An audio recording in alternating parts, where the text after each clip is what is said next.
तर पुरणपोळीचं थार बनवण्यासाठी हे पाहिजे कांदा खोबरा लसूण वाटून घेतलेला आहे आणि हे फोडणीसाठी आहे ना खोबरं थोडंसं भाजून घेतलेलं आहे आणि हे चणा डाळीचं पाणी आहे. जेव्हा आपण चणा डाळ उकडवून घेतो ना पुरणासाठी त्याचं हे पाणी काढलेलं आहे आणि इकडे हे लसूण ठेचून घ्यायचं थोडा, हे फोडणीचं मिक्सरमध्ये वाटून घ्यायचं आहे, हे पण वाटून घ्यायचं आहे. लसूण काही त्याच्यामध्ये वाटत नाही मिक्सरमध्ये, हा फोडणीला टाकायचा आहे.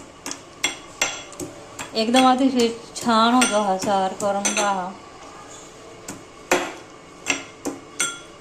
ओन्ली फॉर ओबड असं हे कुठून घ्यायचं आहे हा लसूण. आणि ही कोथिंबीर आहे ना, कोथिंबीर स्वच्छ पाण्याने धुवून घेतलेली आहे आणि आता हे मसाला मिक्सरमध्ये वाटून घ्यायचा. तर आता इकडे तेल तापत ठेवलेलं आहे आणि हा मसाला वाटून झालेला आहे आणि आता फोडणी द्यायची. कढीपत्ता टाकला आणि नंतर लसूण टाकायचं. लसूण चांगलं भाजून घ्यायचं, परतून घ्यायचं. या अशा प्रकारे बनवून अतिशय टेस्टी येतं. लसूण ब्राऊन कलर होईपर्यंत भाजून द्यायचं, फ्राय होऊन द्यायचं. आणि आता हे खोबरं टाकायचं वाटलेलं. असं सार बनवून बघा, अतिशय टेस्टी होतो.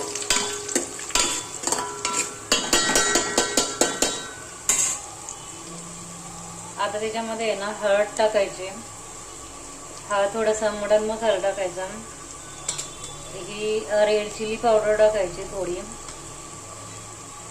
हा काश्मीरी रेड चिली पावडर टाकते थोडी, आणि हा धना मसाला टाकायचा आहे 2-3 चमचे.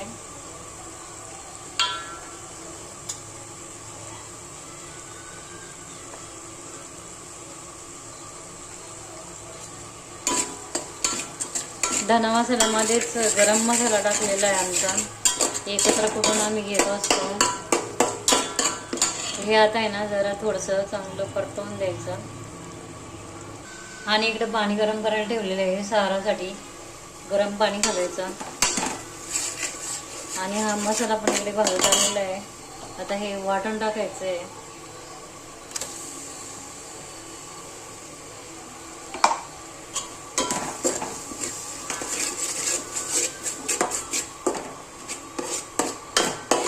तेल सुटेपर्यंत हा मसाला भाजून घ्यायचा.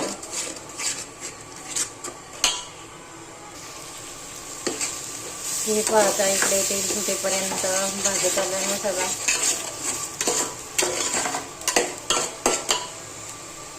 आता त्याच्यामध्ये ना हे साराचं पाणी ओतायचं. हे सॉरी साराचंच म्हणते, डाळचं पाणी आपण येळून काढलेलं आहे ना ते ओतायचं याच्यामध्ये. आणि उकळी आलेलं पाणी ओतायचं. इकडे पाणी ना हे ओतायचं.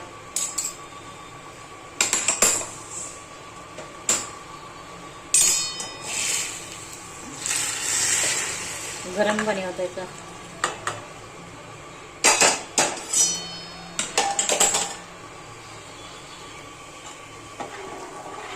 खूप दाट होईल, अजून पाणी ओतायला पाहिजे याच्यामध्ये.